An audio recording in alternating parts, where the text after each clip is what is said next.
Let's talk about the second step of the Helene Hadsell SPEC method, projected.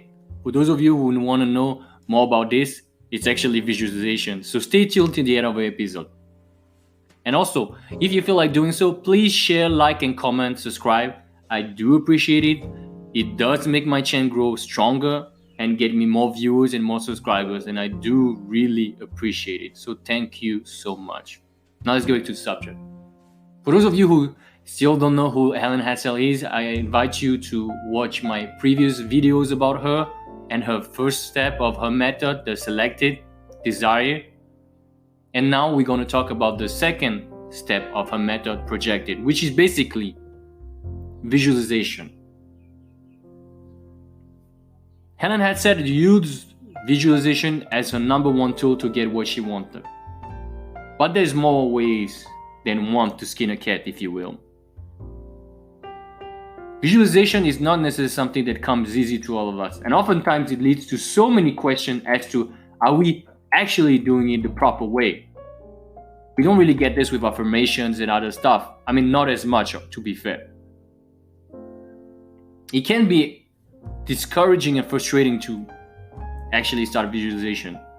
However, visualization is a great and powerful tool. I remember watching a Tony Robbins video on YouTube once, and he was talking with two other self-made millionaires. He was emphasizing the power of visualization. He gave a great example of the power of the mind and visualization, obviously. A study was made where they took a group of basketball players and they tried to improve their free throw shooting percentage. They divided those basketball players into three groups. One group was shooting countless free throws for 6 weeks in each practice. One group was not shooting free throws at all for 6 weeks. And one group was not shooting free throws as well, but they were asked to visualize making perfect free throws in their minds for a period of 6 weeks. And after those 6 weeks, they tested all three groups to see who had the better shooting percentage. And the group who had visualized ended having better success than all the other groups. Jack Nicklaus is widely regarded as the greatest golfer of all time, even ahead of Tiger Woods. He's the only golfer to have ever won 18 PGA majors. Jack is known to have visualized every single shot he ever made, including those made in practice. And that's one of the reasons why he was so successful. Now, how to start visualization?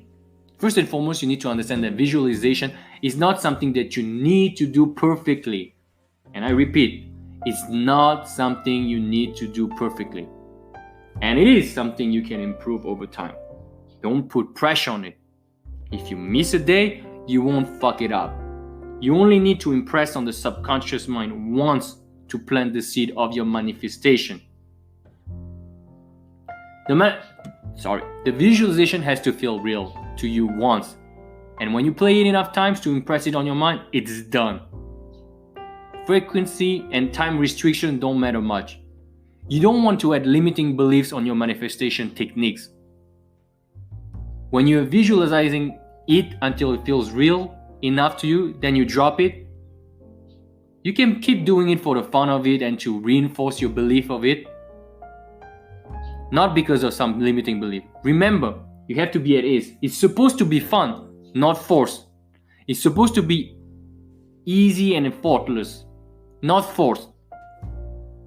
Don't visualize if you're feeling too negative or overwhelmed, unless the visualization in itself makes you feel calmer and better and happier. Then do it by all means.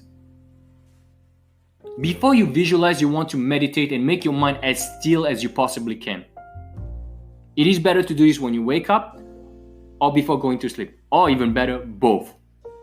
At first, you will try to control thoughts, sensations, feelings, visions come and go into your mind. You're trying so hard to empty your mind, yet it becomes more and more restless. You're trying to push harder, and now you got a headache. You are drained and you want to give up. Then something magical happens. You give in, you accept, you let go. You breathe in and breathe out while following the continuous rise and fall of your stomach. and just catching and releasing with your awareness all the things that come in and out of your mind, always reverting back to the rising and falling of your stomach. All of a sudden, the restlessness is lessened. Less thoughts are coming in, your body feels lighter, and slowly, but most definitely surely, your mind is getting emptier. Now, your breath is swift and smooth.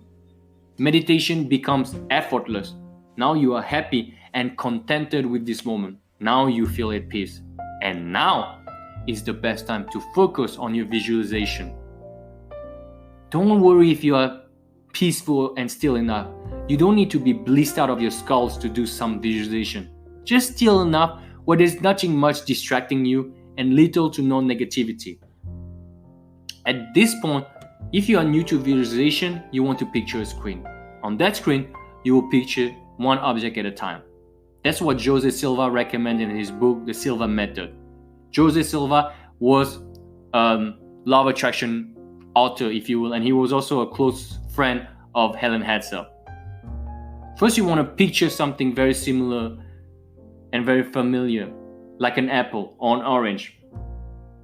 Each time you visualize, you want to stick with one image. Focus on making it more and more real to you each time you visualize. Make it in real color and in full details. Jack Canfield, the law of attraction coach, mentioned in one of his talks that a lot of his clients said that they had problems with visualization.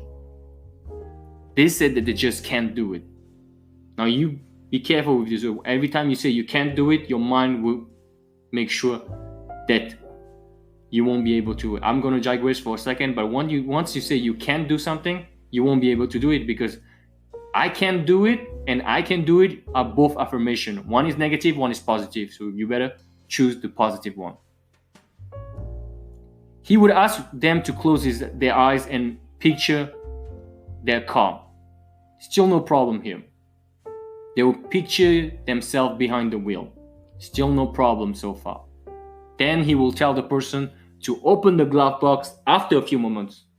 But before that, he would want them to imagine something in there that they would never expect to find. They would then proceed to open the glove box in their mind and would see a gun, a doll, or an apple. Jack Canfield would then ask the person, "Can you see it?" The person would say, "Not really." Then how would you know it's a gun? This person, that person would just say, "Well, I just kind of know it's a gun." Then Jack Canfield would then say, "That's visualization."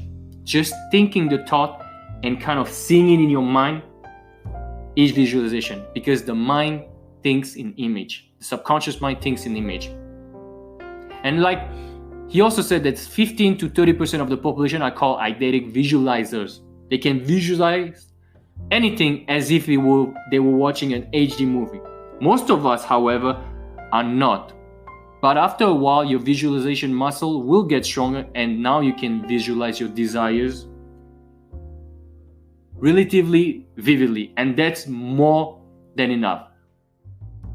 Now that we have cleared the air, let's actually start visualizing. What you want to do is the Neville Goddard way, which is picturing yourself after the wish has been fulfilled. Not before, not in the middle, after the wish has been manifested. Using the example of Helene Hadsell, she pictured her husband in the boat with the outboard motor fishing. When she wanted to be in Paris, she pictured herself celebrating her birthday at a cafe with her husband, etc., etc. If your desire is to manifest a specific person, you will not visualize your first date. You would visualize further down the road when you have already been together for some time, perhaps celebrating your first year anniversary. Once you know what you want, you construct the scene in your mind. That scene has to be after your desire has been fulfilled. That scene has to feel as real as possible to you. And you want to see it from your eye's mind, which means you want to see the scene as you are in the scene. Don't picture yourself as if you are watching yourself in a movie. No, picture the scene and all the elements of your scene as if you were seeing them from your own eyes. The subconscious mind will then know that you are living this in. Once your mind is still enough and not distracted after meditation, you can start visualizing. Make it short and simple so it's easy to visualize many times in repetition. You don't necessarily need to feel ecstatic or elated, although that can help as well. If your mind is still, your visualization feels real enough and you have done it a few times and feel satisfied when it's done, then it's all you need to do. Then you can do it every day if you want to, but don't add limiting beliefs to this practice. Don't think you have to do it every day or else it will never get your desire, or that you need to feel over the moon when you're doing it because you're doing something wrong. No, don't add those kind of limiting beliefs on your visualization techniques. You just relax into it. Remember, your subconscious mind really only needs to be imprinted once. When the mind is clear and still, when you visualize it in the first person after the wish has been fulfilled, and it feels real enough, then the mind is imprinted. You can keep doing it just for the fun of it and the way it makes you feel, not for those limiting beliefs that you don't feel like doing it. There are other ways. Neville Goddard has a few methods that are similar to visualization, but not as hard, if you will. The first method is called the phone call method. Let's say you want to manifest $1 million. What you can do is picture yourself always from the first person perspective, having a phone call or FaceTime or anything similar with one of your loved ones. This person you care about will call you quite regularly in real life, so it feels even more real. On this call, your loved one will congratulate you on having $1 million and they're truly proud of you, etc., etc. For this, you just need to picture yourself FaceTiming this person and having them congratulate you with whatever words you choose.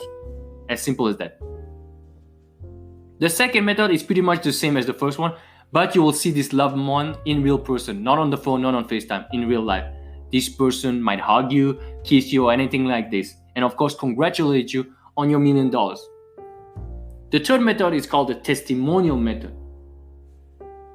Picture yourself reading a testimony or a letter you have written relating your experience. You can write something along the lines of, "Dear mother, dear mom, I reached my goal a few months ago. I finally reached $1 million and I would like to thank you and hope you will feel happy for me and share my joy." Short and sweet. So you can just picture it enough times till it feels real enough. One other method you can use is scripting. This one is my favorite by far. All you need is a pen and paper. Or you can even use your phone if you want, or your computer. But I still think the writing on a paper is even better because it tends to make you even more focused and kind of put you in a hypnotic mode where the stream of consciousness can just be put on paper, which is a great thing. So, scripting. Whatever your desire is, write it down starting with "I am." And then fill the lines with whatever you want as if it had already happened, as if it had already been manifested. The same principle applies for this method.